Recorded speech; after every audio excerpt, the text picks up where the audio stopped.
ప్రభుత్వ ఉత్తర్వుల మేరకు గతంలో విఆర్ఏగా పనిచేసిన వారందరికీ వాళ్ళ ఎలిజిబిలిటీ ప్రకారంగా junior assistant, record assistant, chairman, attender, watchman అని వాళ్ళకు ప్రమోషన్ కల్పించి డిపార్ట్మెంట్ మన ప్రతి మండలానికి అలాట్ చేశారు. అందులో భాగంగా అందరూ గత ఆగస్టు 10వ తారీఖున జాయిన్ అయ్యి ఇప్పటివరకు వాళ్ళకి విధులు నిర్వర్తిస్తున్నారు.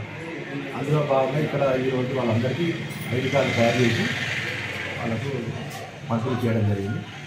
ఈ ఐడి కార్డు ఇచ్చిన ఉద్దేశం ఏంటంటే వీళ్ళని ఎవరైనా తొగండి ఆ పోలీసు వాళ్ళు కానీ ఇంకెవరైనా కానీ మీరు ఎవరు ఏంటంటే అబ్జెక్షన్ చేయకుండా మేము ఫలానా అని ఐడెంటిటీ కోసం